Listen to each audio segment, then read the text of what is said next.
शैतान ने यीशु को जंगल में आजमाया। 40 दिन और 40 रातों तक परमेश्वर का पुत्र भूखा रहा, अकेला रहा और एक ऐसा अदृश्य सामना किया जिससे पूरी इंसानियत का भविष्य तय होना था। लेकिन वो कौन था जो मसीह को चुनौती देने की हिम्मत कर रहा था? क्या वो बस कोई आम बुरा आत्मा था या फिर खुद लूसीफर, वो गिरे हुए स्वर्गदूत जिसने परमेश्वर के खिलाफ बगावत की थी? बाइबल इस टकराव की हर एक बात साफ साफ बताती है। 3 परीक्षाएं, 3 हमले बहुत ही सोच समझकर रचे गए। वो एक चालाक दुश्मन था जिसे परमेश्वर का वचन अच्छे से पता था और जो उसे तोड़ मरोड़ कर अपने मतलब के लिए इस्तेमाल करना जानता था। लेकिन इस मुलाकात के पीछे कुछ और भी था जो ज्यादातर लोग समझ नहीं पाते। अगर शैतान ने पूरी दुनिया के राज उसे ऑफर किए तो क्या इसका मतलब यह है कि वो सच में उनका मालिक था? अगर उसने खुद परमेश्वर के वचन का इस्तेमाल किया यीशु को बहकाने के लिए, तो क्या इसका मतलब यह है कि वो परमेश्वर की योजना को जानता था? और सबसे बड़ा सवाल जो यीशु को आजमा रहा था, क्या वो सच में लूसीफर था? इसका जवाब बाइबल में है। और जो कुछ उस रेगिस्तान में हुआ था वो आपकी इस कहानी को देखने का नजरिया पूरी तरह बदल सकता है। तेज जलता हुआ सूरज सूखी पड़ी जमीन को झुलसा रहा था और जो कोई उस वीरान जगह से गुजरता उसके होंठ प्यास से फटने लगते। यीशु परमेश्वर का बेटा अब अकेले चल रहे थे, पवित्र आत्मा के द्वारा आगे बढ़ाए जा रहे थे, एक ऐसे वक्त की ओर जो आने वाली सदियों तक याद रखा जाएगा। ना खाना, ना कोई साथ, ना कोई आराम, बस एक लंबा शांत और बहुत गहरा इम्तिहान। बस वहीं थे, पूरे रेगिस्तान का गहरा शांत सन्नाटा। और धीरे धीरे पास आता हुआ वो जो आजमाने वाला है। लेकिन आखिर ये दुश्मन था कौन? क्या वो बस कोई आम बुरी आत्मा था या खुद लूसीफर, वो गिरा हुआ स्वर्गदूत जिसने स्वर्ग को ललकारा था? बाइबल इस पल को बहुत सीधा बताती है। फिर आत्मा यीशु को रेगिस्तान में ले गया ताकि शैतान उसे आजमाए। और जब यीशु ने 40 दिन और 40 रात उपवास किया तो बाद में उन्हें भूख लगी। इस पल के पीछे एक बहुत गहरी बात छिपी है। यीशु यूं ही रेगिस्तान में नहीं गए थे, ना ये कोई इंसानी फैसला था। उन्हें वहां खुद परमेश्वर के आत्मा ने भेजा था। जिस परमेश्वर ने कभी इस्राएल को 40 साल तक रेगिस्तान में चलाया था, अब वहीं अपने बेटे को एक बड़े टकराव के लिए ले जा रहा था। लेकिन सवाल यह है कि ऐसा होना जरूरी क्यों था? बाइबल की परंपरा में रेगिस्तान हमेशा एक ऐसी जगह रहा है जहां इंसान को आजमाया जाता है और बदला जाता है। यहीं पर मूसा को आज्ञाएं मिली थी। यहीं एलियाह ने परमेश्वर को एक धीमी मुलायम फुसफुसाहट में महसूस किया था। और यहीं पर इस्राएल को कई बार आजमाया गया, पर वो हर बार गिर पड़ा। अब यीशु अपने ही रेगिस्तान से होकर गुजरने वाले थे, कमजोरी की वजह से नहीं, बल्कि वहां जीत हासिल करने के लिए जहां और लोग हार गए थे। उनके पास कोई चीज नहीं थी, सिर्फ परमेश्वर का वचन और अपने पिता की आज्ञा मानने का पक्का इरादा। और यही चीजें अब परखी जाने वाली थीं। शुरुआत के कुछ दिन निकल गए, फिर भूख धीरे धीरे एक गहरी तकलीफ बन गई, एक खालीपन जो हर पल बढ़ता ही जा रहा था। शरीर बहुत कमजोर हो चुका था, सोचने की ताकत उस डरावने सन्नाटे से टकरा रही थी। शैतान, जैसे वो हमेशा होता है, चालाक और चालबाज, तुरंत सामने नहीं आया। वो बस सही पल का इंतजार करता रहा, सबसे ज्यादा कमजोरी का पल, एकदम सही मौका वार करने के लिए। और जब वो आखिरकार आया तो जोर से नहीं आया, ना ही डरावनी आवाज के साथ, बल्कि वो आया एक नरमी भरी आवाज में, एक ऐसी आवाज जिसमें जहर था, लेकिन बाहर से बहुत समझदारी की बात लग रही थी। ये लम्हा बहुत पुराने एक और वाक्य की याद दिला रहा था। शुरुआत में अदन की बगीचा में दुश्मन हव्वा के पास आया था, बहुत सोच समझकर बोले गए शब्दों के साथ। उसने सच को मोड़ा और दिल में शक डाल दिया। क्या वाकई परमेश्वर ने ऐसा कहा था? अब वही दृश्य दोबारा होने वाला था, लेकिन इस बार मंच बदला हुआ था। अदन में जहां पहला इंसान हार गया था, अब रेगिस्तान में आखिरी आदम दुश्मन का सामना करने को तैयार था। लेकिन एक सवाल अब भी बाकी था, आखिर ये लालच देने वाला था कौन? बाइबल उसे शैतान कहती है। यूनानी भाषा में इसका मतलब होता है इल्जाम लगाने वाला, बदनाम करने वाला।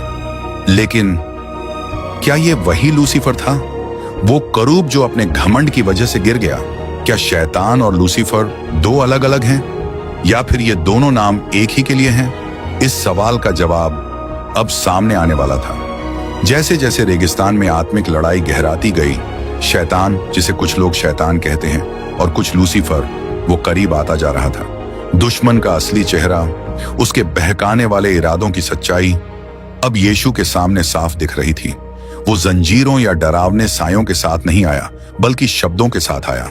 उसका हमला शरीर पर नहीं था, बल्कि दिमाग और आत्मा पर था। यीशु अब आमने सामने होने वाले थे उससे, जो शुरू से ही परमेश्वर की इच्छा के खिलाफ खड़ा रहा। लेकिन आखिर ये था कौन?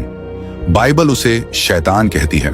यूनानी भाषा में इस शब्द का मतलब होता है इल्जाम लगाने वाला, बदनाम करने वाला, और उसे सेटन भी कहा गया है, जो कि इब्रानी भाषा का शब्द है और इसका मतलब है विरोध करने वाला, दुश्मन। लेकिन बहुत लोग ये सवाल करते हैं, जो शैतान रेगिस्तान में आया, क्या वही लूसीफर है जिसका जिक्र हम करते हैं? क्या इन दोनों नामों में कोई फर्क है या फिर हम एक ही शख्स के बारे में बात कर रहे हैं? इस सवाल की जड़ें पुराने नियम की कुछ वचनों में मिलती हैं, जिन्हें सदियों से दुश्मन की गिरावट से जोड़ा गया है। यशायाह भविष्यवक्ता की किताब में लिखा है, हे सुबह के तारे, सुबह के बेटे, तू आसमान से कैसे गिर पड़ा? तू जो देशों को कमजोर करता था, जमीन पर कैसे गिरा दिया गया? सुबह का तारा, ये शब्द लैटिन से आया है, लूसीफर, जिसका मतलब होता है रोशनी लाने वाला। कई बाइबल विद्वान मानते हैं कि इस हिस्से में बेबीलोन के राजा की बात हो रही है, जो परमेश्वर के सामने घमंडी बन गया था। लेकिन जो भाषा यहां इस्तेमाल हुई है, वो सिर्फ किसी इंसानी राजा की नहीं लगती। वो एक बड़ी स्पिरिचुअल फॉल की ओर इशारा करती है, एक ऐसा प्राणी जो खुद को परमेश्वर से भी ऊपर उठाना चाहता था। यहेजकेल भी इसी बात को और साफ करता है जब वो एक अभिषिक्त करूब की बात करता है, जिसे परमेश्वर की उपस्थिति से बाहर निकाल दिया गया था। तू पूरी तरह से सुंदर था, ज्ञान से भरा हुआ और हर रूप से बेहतरीन। तू अपनी राहों में पूरा था, उसी दिन से जब तू बनाया गया था, जब तक तेरे अंदर बुराई नहीं पाई गई। ये शब्द भले ही पहले जमीनी राजाओं के लिए कहे गए थे, फिर भी इनमें एक गहरा संकेत छुपा है, एक स्वर्गदूत की गिरावट का। खुद यीशु ने कहा था, मैंने शैतान को आकाश से बिजली की तरह गिरते देखा। लेकिन अब यह हमें एक और गहरे सवाल की ओर ले जाता है, क्या वो लूसीफर जो ऊपर से गिरा था, वही शैतान है जो अब यीशु को रेगिस्तान में आजमा रहा है? इसका जवाब शायद उसी की बगावत की कहानी में छुपा है। लूसीफर, जो रोशनी लेकर चलता था, स्वर्ग की सेना में उसका बहुत ऊंचा दर्जा था। लेकिन जब उसने परमेश्वर के सिंहासन को छीनने की चाह की, तब वो बन गया शैतान, यानी विरोध करने वाला। उसी पल से उसका काम बदल गया। अब वो इंसानों को धोखा देने वाला और उन पर इल्जाम लगाने वाला बन गया। अय्यूब की किताब हमें इसका एक साफ दृश्य दिखाती है। और एक दिन जब परमेश्वर के बेटे उसके सामने हाजिर हुए, तो शैतान भी उनके बीच आया। यहाँ शैतान अय्यूब की वफादारी पर सवाल उठाता है और परमेश्वर की योजना के खिलाफ सीधा विरोध करता है। अगर वो अय्यूब के जमाने में भी काम कर रहा था, जो मसीह के जन्म से बहुत पहले की बात है, तो ये समझ में आता है कि वही शख्स अब रेगिस्तान में सामने आया। लेकिन सवाल ये है, उसे यीशु को आजमाने में इतनी दिलचस्पी क्यों थी? जवाब सीधा है और डराने वाला भी। अदन से ही शैतान जानता था कि एक दिन औरत की संतान आएगी और वो उसकी सिर को कुचल डालेगा। शुरुआत में वो इंसानियत को पूरी तरह बिगाड़ नहीं पाया, तो अब उसके पास आखिरी मौका था मसीह को रोकने का, उससे पहले कि यीशु अपनी मिशन पूरी कर ले। रेगिस्तान में हुई ये परीक्षा सिर्फ यीशु के लिए एक टेस्ट नहीं था, ये एक आत्मिक जंग थी, एक ऐसी लड़ाई जिसका असर पूरे ब्रह्मांड तक जाता है। वो दुश्मन वहां सिर्फ इसलिए नहीं आया था कि वो परमेश्वर के पुत्र की ताकत को परखे, वो आया था ताकि इंसानियत के छुटकारे को ही रोक दे। अगर यीशु वहां हार जाते तो उद्धार का सारा वादा टूट जाता, सब कुछ खत्म हो जाता। और इसी मकसद से वो पास आया, लेकिन उसका तरीका साफ नहीं था। वो जोर जबरदस्ती से नहीं आता, ना कोई चिल्लाहट, ना कोई डरावनी ताकत। उसका हमला बहुत धीमा था, जैसे कोई सांप जो अंधेरे में छिपकर धीरे से वार करता है। उसकी पहली कोशिश थी इंसान के शरीर की सबसे जरूरी जरूरत पर हमला करना, भूख। पहली परीक्षा थी सामान पर ताकत रखने की। रेगिस्तान की खामोशी टूट गई, हवा और भी भारी लगने लगी और शैतान की मौजूदगी महसूस होने लगी। ना कोई कदमों की आवाज थी, ना ही रेत पर कोई परछाई हिली, लेकिन कुछ ऐसा था जो दिख नहीं रहा था पर साफ महसूस हो रहा था। यह आम मुलाकात नहीं थी, ये एक सीधी टक्कर थी, रोशनी और अंधेरे के बीच, सच और झूठ के बीच। यीशु 40 दिन और 40 रात का उपवास करने के बाद अपने शरीर की आखिरी ताकत पर खड़े थे। उनकी मांसपेशियों में दर्द था, उनके कदम बहुत धीमे हो गए थे, उनकी नजर धुंधली हो रही थी। भूख अब सिर्फ एक तकलीफ नहीं थी, वो एक जलती हुई पीड़ा बन चुकी थी जो उनके जिस्म को जला रही थी, उनकी ताकत को धीरे धीरे खत्म कर रही थी। लेकिन उनकी आत्मा अब भी मजबूती से खड़ी थी। वो जानते थे कि उन्हें रेगिस्तान में आत्मा ने ही लाया है और ये सब किसी इत्तेफाक से नहीं हो रहा था।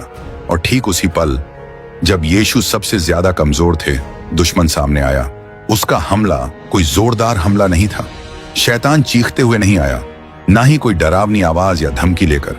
वो बस बातों के जरिए आया, ऐसी बातें जो ठंडे दिमाग से सोची गई थी, बहुत नरमी से कही गई, ऐसी बातें जो बाहर से समझदारी जैसी लगती थी और कुछ तो ऐसे लगी जैसे उसे यीशु की चिंता हो।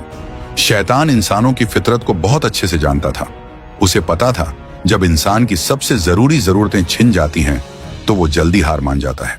और इसी बात को जानकर उसने अपना पहला वार किया। अगर तू परमेश्वर का बेटा है तो इन पत्थरों से कह कि ये रोटी बन जाए। बात सुनने में बहुत साधारण लगती थी, जैसे कुछ गलत नहीं कहा गया हो। तो फिर जब यीशु के पास इतनी ताकत थी तो उन्होंने पत्थरों को रोटी में क्यों नहीं बदला? वो तो खुद पूरे ब्रह्मांड के बनाने वाले थे, जिसने कभी इज़राइल को जंगल में मन्ना खिलाया था, जो आगे चलकर भीड़ के सामने रोटियां और मछलियां बढ़ाकर हजारों को खाना खिलाएगा। तो फिर क्यों नहीं अपनी ही भूख मिटा ले? लेकिन यही थी शैतान की चाल। ये हमला सिर्फ यीशु की भूख पर नहीं था, ये था उस भरोसे पर जो यीशु ने अपने पिता परमेश्वर पर पूरी तरह रखा था। शैतान सिर्फ एक चमत्कार करवाना नहीं चाहता था, वो तो यीशु की पहचान पर सवाल उठा रहा था और इस बात पर भी कि क्या वो अपनी मसीहाई जिम्मेदारी को सही तरीके से निभाएगा या नहीं। दुश्मन पहले भी यही चाल चला चुका था। अदन के बाग में उसने हव्वा से सीधे ये नहीं कहा था कि फल खा लो, उसने बस एक शक डाला था, क्या परमेश्वर ने सच में ऐसा कहा है? उसने सीधे परमेश्वर की आज्ञा पर वार नहीं किया, पर सवाल का एक बीज बो दिया। और अब रेगिस्तान में वो वही चाल दोहरा रहा था। वो यीशु को ये नहीं कहता कि इन पत्थरों को रोटी बना दो, वो कहता है अगर तू परमेश्वर का पुत्र है। ये बात अपने अंदर एक छुपा हुआ जहर लिए हुए थी। वो ये नहीं कह रहा था कि यीशु परमेश्वर का पुत्र नहीं है, लेकिन ऐसे बोल रहा था जैसे अगर है तो साबित करो। यही था असली इम्तिहान। क्या यीशु अपने पिता की आज्ञा मानेगा या उस वक्त की जरूरत के दबाव में झुक जाएगा? इस लालच में दो चालें थीं। पहली, मसीह की पहचान पर वार करना, और फिर उसे कुछ ऐसा करने को उकसाना जो पिता की मर्जी से बाहर हो। अगर यीशु उस चुनौती को स्वीकार कर लेते तो वो ये दिखाते कि अब वो परमेश्वर पर निर्भर नहीं है। वो चमत्कार अपने पिता की महिमा के लिए नहीं, बल्कि अपनी भूख मिटाने के लिए करते, एक शारीरिक चाह को पूरा करने के लिए, अपने मन से काम करने के लिए। लेकिन मसीह इस चाल में नहीं फंसे। उन्हें पता था कि असली लड़ाई शरीर की नहीं, आत्मा की है। उन्हें यह भी समझ था कि यह जंगल एक सजा नहीं है, बल्कि एक तैयारी है। उन्हें मालूम था कि रोटी सिर्फ शरीर को ताकत देती है, लेकिन परमेश्वर का वचन आत्मा को जिंदा रखता है। और फिर यीशु ने जवाब दिया, लिखा है, मनुष्य सिर्फ रोटी से नहीं जीता, बल्कि हर उस वचन से जीता है जो परमेश्वर के मुंह से निकलता है। ये शब्द यूं ही नहीं बोले गए थे। यीशु ने इस्राएल के इतिहास का एक बहुत ही खास पल याद दिलाया। जब इस्राएल के लोग 40 साल तक जंगल में भटक रहे थे, तब परमेश्वर ने उन्हें हर दिन खाने को मन्ना दिया, एक ऐसी रोटी जो इंसानों के हाथों से नहीं, बल्कि सीधे स्वर्ग से आई थी। परमेश्वर ने अपने लोगों को सिखाया था कि वो पूरी तरह उसी पर भरोसा करें, उसकी दी हुई हर जरूरत का इंतजार करें और यकीन रखें कि सही समय पर वो सब कुछ देगा। लेकिन कई लोग अपनी बेसब्री में परमेश्वर से नाराज हो गए, शिकायत करने लगे और फिर उसकी बात नहीं मानी। लेकिन यीशु ऐसा नहीं करेगा। वो जंगल में इसलिए नहीं था कि वो परमेश्वर की इच्छा को चुनौती दे, बल्कि इसलिए था कि वो खुद को पूरी तरह उसकी मर्जी में सौंप दे। उसे शैतान को कुछ साबित करने की जरूरत नहीं थी।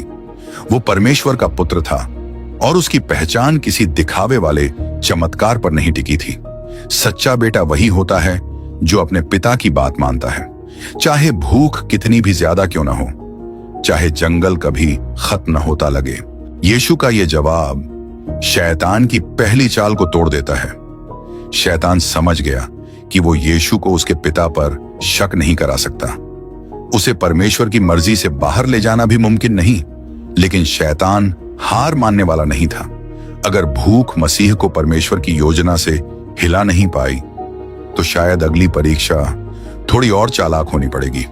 अब दुश्मन कुछ और ज्यादा खतरनाक इस्तेमाल करने वाला था, खुद परमेश्वर के वचन को, लेकिन उसे तोड़ मरोड़ कर धोखा देने के लिए। दूसरी परीक्षा थी आत्मा पर काबू पाने की कोशिश। पहला हमला नाकाम हो गया था। परीक्षक ने देख लिया कि यीशु न तो भूख से हिलने वाला है और न ही किसी शक में पड़ने वाला। यीशु का जवाब मजबूत था, और वो भी परमेश्वर के वचन के आधार पर। उसने साफ कर दिया था कि वो बिना सोचे कुछ नहीं करेगा और अपने पिता की मर्जी से बाहर नहीं जाएगा। लेकिन शैतान इतनी जल्दी हार नहीं मानने वाला था। अगर यीशु ने पहला बार झेल लिया था, तो अगला हमला ज्यादा चालाकी से किया जाएगा। अब निशाना था उसका अपने परमेश्वर पर भरोसा। एक पल में सब कुछ बदल गया।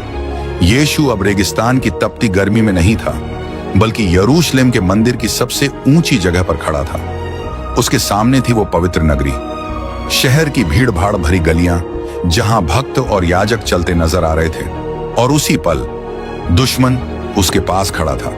लेकिन इस बार शैतान सिर्फ हल्के इशारे नहीं करेगा। इस बार वो खुद बाइबल की बातों को इस्तेमाल करेगा यीशु को फंसाने के लिए।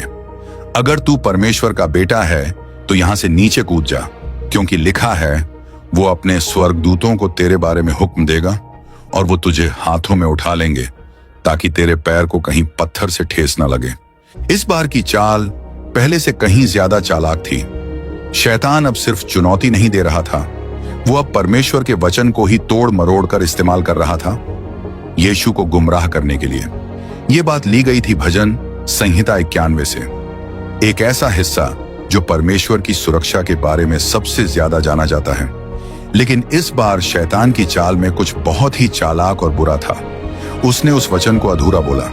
उसने उस जरूरी शर्त को ही हटा दिया जो परमेश्वर ने अपनी सुरक्षा के लिए रखी थी। अगर पूरा भजन पढ़ा जाए तो वहां लिखा है, क्योंकि वो अपने स्वर्गदूतों को तेरे लिए हुक्म देगा कि वे तुझे तेरे सभी रास्तों में संभालें। लेकिन शैतान ने उस हिस्से को हटा दिया। तेरे सभी रास्तों में एक छोटी सी बात लेकिन बहुत जरूरी थी, जिससे साफ पता चलता है कि परमेश्वर की सुरक्षा उसी वक्त मिलती है जब हम उसके रास्तों पर चलते हैं और उसकी बातों को मानते हैं। पर दुश्मन ने उस सच्चाई को मोड़ दिया। एक वादा अब एक तरह से परमेश्वर को आजमाने का बहाना बन गया। लेकिन यीशु ने फौरन उस चाल को पहचान लिया। अगर वो छलांग लगाते तो ये सच्ची भरोसेमंद आस्था नहीं होती, बल्कि एक लापरवाही होती, जहां वो एक चमत्कार की मांग करते बजाय इसके कि अपने पिता की योजना पर भरोसा रखें। यह सिर्फ पहचान साबित करने की परीक्षा नहीं थी, ये एक कोशिश थी कि किसी तरह परमेश्वर को अपने फायदे के लिए इस्तेमाल किया जाए। यहां जो परीक्षा थी वो बहुत धीरे से दी जा रही थी, जैसे कि परमेश्वर को मजबूर किया जाए कि वो इंसान की मर्जी से चले, ना कि हम उसकी परफेक्ट योजना में विनम्रता से झुकें। लेकिन यीशु ने बहुत ही साफ और सच्चे मन से जवाब दिया। शास्त्र में लिखा है, तू अपने परमेश्वर को परीक्षा में मत डाल। ये कहते ही यीशु ने दुश्मन की चाल को पूरी तरह उजागर कर दिया, क्योंकि सच्चा विश्वास कभी किसी दिखावे या बड़े चमत्कार पर टिका नहीं होता। परमेश्वर को कभी भी आजमाने की जरूरत नहीं है, क्योंकि उसने तो अपनी सच्चाई हर दौर में बार बार साबित की है। पूरे उद्धार के इतिहास में उसकी वफादारी साफ दिखती है।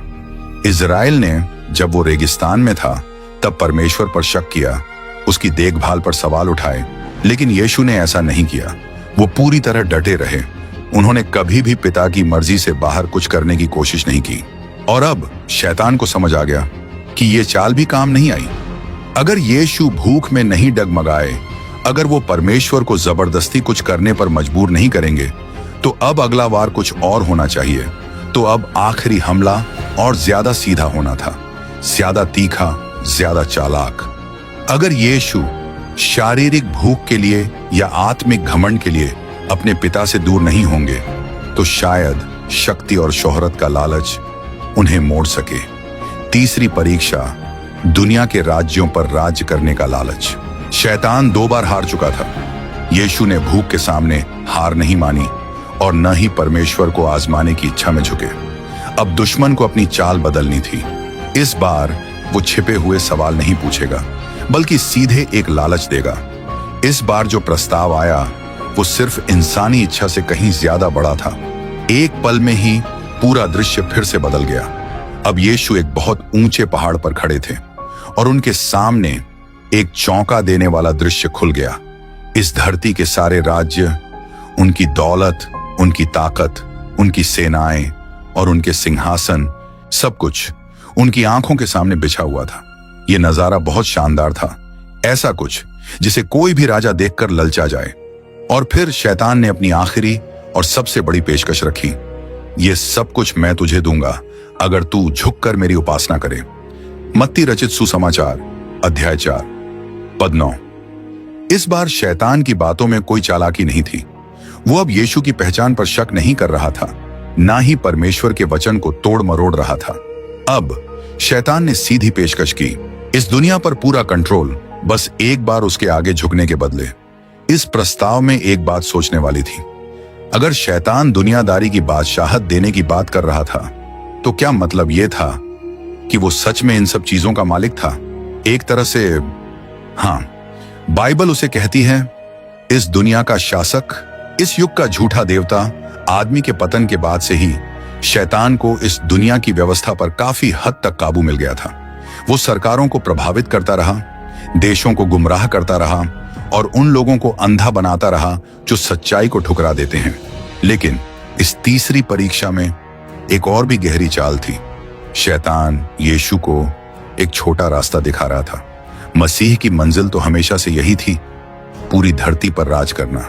लेकिन उस मंजिल तक पहुंचने का जो रास्ता पिता ने तय किया था, वो दर्द से होकर गुजरता था, क्रूस से होकर, नीचा दिखाए जाने से होकर।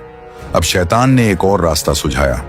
उसका मतलब कुछ ऐसा था, तुझे क्रूस पर जाने की जरूरत नहीं है, तू सब कुछ अभी पा सकता है। ना कोई दर्द, ना कोई कुर्बानी, बस एक बार झुक जा, मेरी पूजा कर ले। अगर यीशु ये प्रस्ताव मान लेते तो पूरा उद्धार का प्लान टूट जाता। हाँ, वो जरूर धरती पर राज कर सकते थे, लेकिन उन्होंने दुश्मन के आगे सिर झुका दिया होता। और अगर वो ऐसा करते तो फिर वो परमेश्वर के नहीं बल्कि शैतान की बात मानने वाले बन जाते। इस सौदे की कीमत सोच से भी बाहर थी।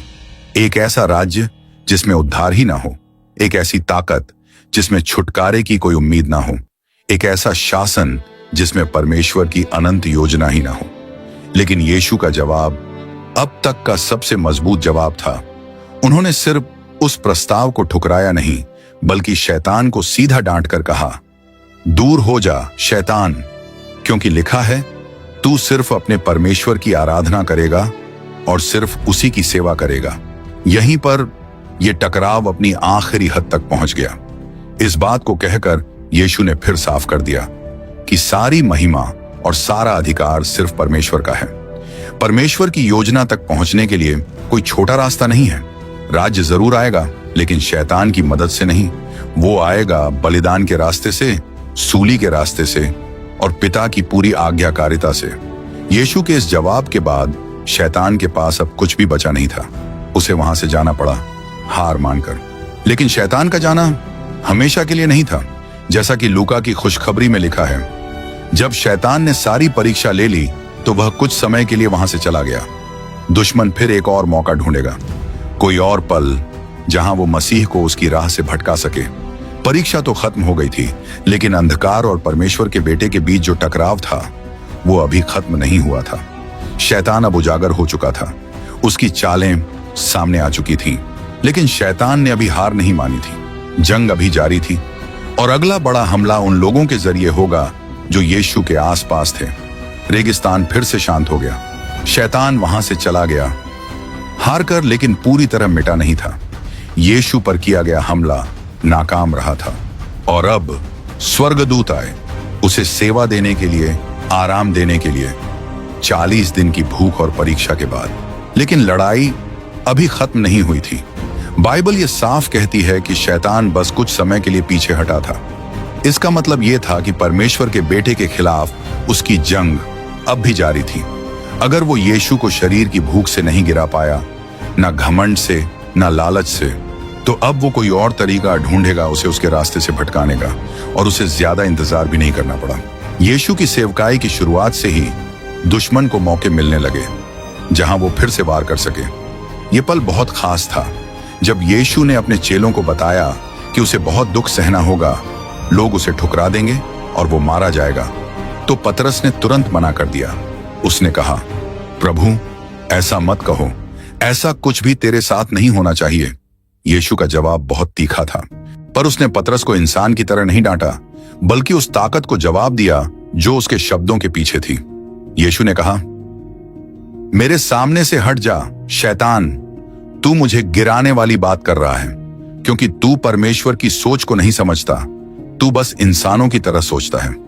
यहां हम एक पैटर्न देख सकते हैं। वही शैतान जिसने जंगल में यीशु को दुनिया भर के राज्य ऑफर किए थे, अब एक प्यारे चेले के मुंह से बोल रहा था, उसे क्रूस से दूर ले जाने की कोशिश कर रहा था।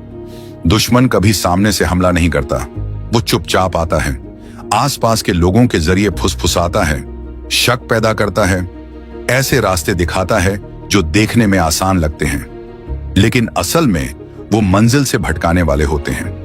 और उसकी चाल यहीं खत्म नहीं हुई। यीशु की पूरी सेवा के दौरान शैतान पर्दे के पीछे काम करता रहा।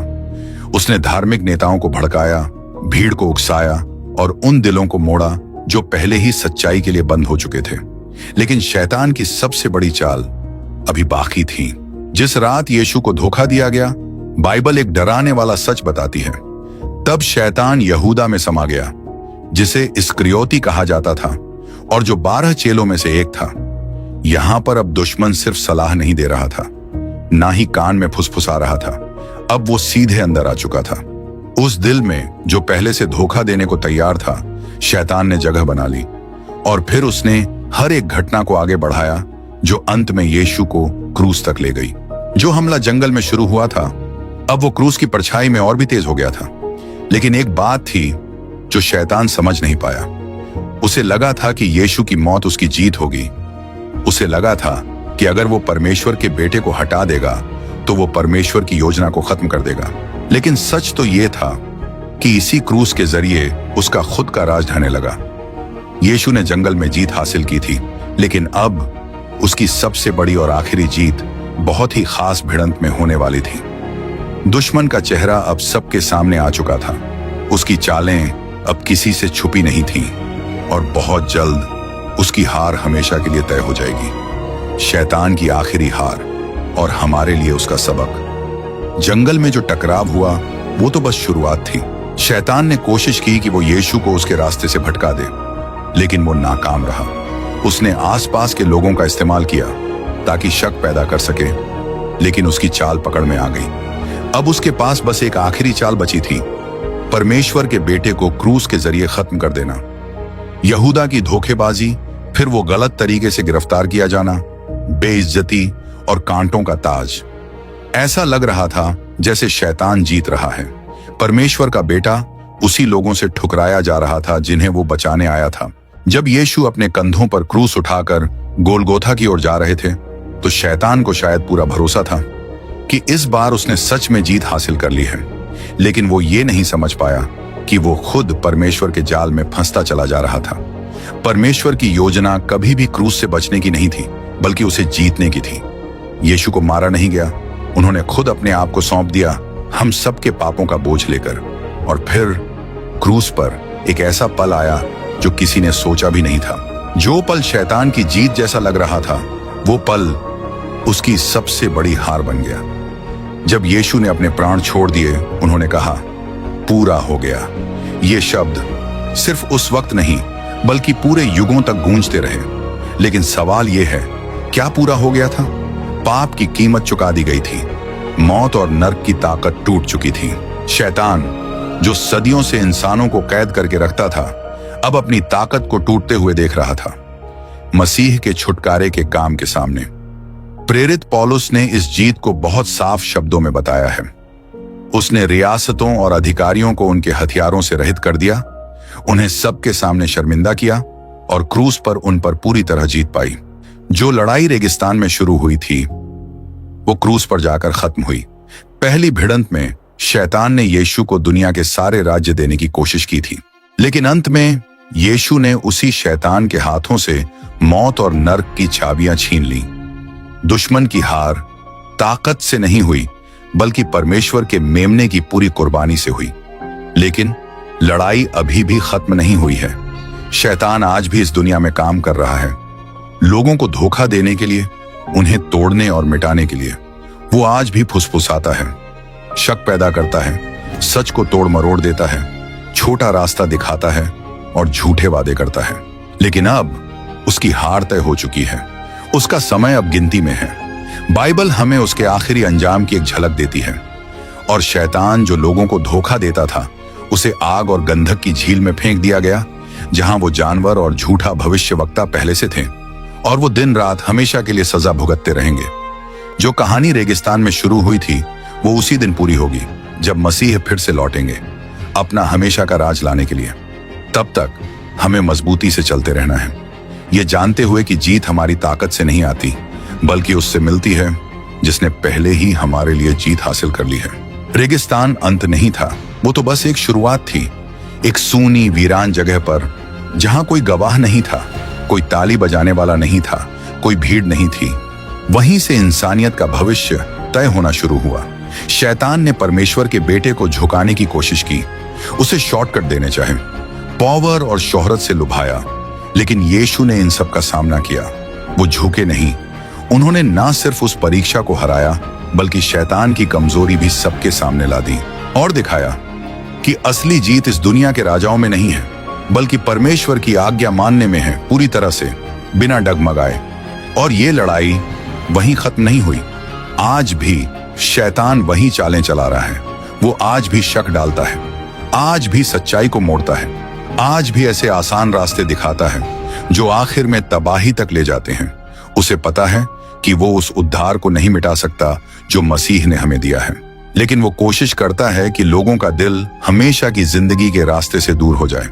वो धीरे से कान में फुसफुसाता है, अभी बहुत टाइम है, बाद में सोच लेना, आज नहीं, किसी और दिन। लेकिन धोखा मत खाना। हर एक चुनाव, हर एक पल, हर एक कदम मायने रखता है। वही यीशु जिसने रेगिस्तान में जीत पाई थी, उसी ने क्रूस पर भी जीत हासिल की, और ये तुम्हारे लिए था। अगर तुम्हें लगता है कि तुम दूर चले गए हो, अगर तुम्हारे अंदर कुछ ऐसा है जो वापस लौटना चाहता है, अगर पवित्र आत्मा इस वक्त तुम्हारे दिल को छू रहा है, तो उस आवाज को नजरअंदाज मत करना। उद्धारकर्ता अपने हाथ फैलाए खड़ा है, तैयार है तुम्हें गले लगाने के लिए। शायद आज वो दिन हो सकता है जब तुम्हारी जिंदगी हमेशा के लिए बदल जाए। इसे कल पर मत टालो।